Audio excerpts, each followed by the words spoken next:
So வந்து candy chocolates நிறைய பேர் சாப்பிட்ருப்போம். பட் இது பூக்கி ஸ்டைலில் இனிமேல் இந்த சாக்லேட்டே வந்து பூக்கியாக நம்ம வந்து மாற்றி அழைக்க போகிறோம். ஸோ வணக்கம் அண்ணா, எங்களுக்காக ஒரு சாக்லேட் பண்ண போகிறீங்களா? ஆண்டனி சார், நீங்கள் சாப்பிட்டீங்களா? சாப்பிட்டீங்களா? சூப்பர்.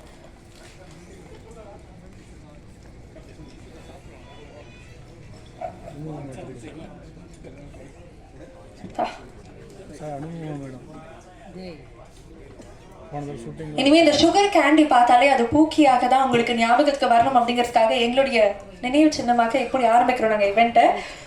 ஸோ அழகாக பூக்கி பேட்டர்னையும் வந்து பின்றாரு, பின்னி நமக்காக சாப்பிட கொடுக்குறாரு. ஓகே சார், நீங்க யாருக்கு விருப்பப்படுறீங்களோ உங்களுக்கு கொடுத்துடலாம் சார்.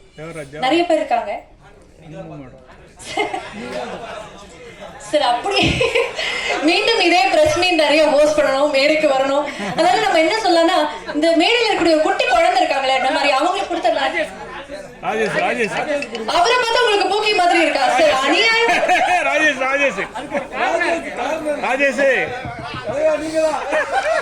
விஜய் ஆண்டனி சார், ஐயோ சார், நான் அடுத்த பிரஸ் மீட்டுக்கு இங்க தான் வரணும் சார். அப்புறம் அடுத்த தலைப்பு செய்திகள் ஆஹா, பிரஸ் மீட்டுடைய பூக்கியாக ராஜேஷ் அவருக்காக இங்க அவருக்கு சுகர் இருக்கு. நீங்க உங்களுக்கு யாரா பிடிச்சிருக்குமா கல்யாணி? உங்களுக்கு யாரா பிடிச்சிருக்கா? சார் எல்லாரையும் பிடிச்சிருக்காங்க. எல்லாருக்கும் கொடுக்கறது டைம் ஆயிடும். யாரா ஒருத்தர் கொடுங்க, கூப்பிட்டு.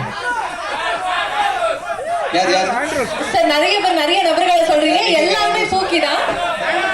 உங்க எல்லா சார்பாகவும் நான் விஜய் ஆண்டனி சார் பிஸ்மி சார் வாங்கிங்க சார். வாங்க சார். எனக்கு உங்களை பார்த்தா பூக்கி மாதிரி தெரியும் சார். வாங்க சார், வாங்க வாங்க சார், நான் தரேன். அவங்க உங்களை செலக்ட் பண்ணிட்டாங்க. இது யாரு?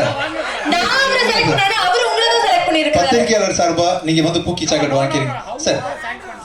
சார் என்ன எதிர்பார்க்கறாருன்னா வந்து திரும்ப எதிர்பார்க்கறாரு. அப்படியே வாங்க சார், வாங்க.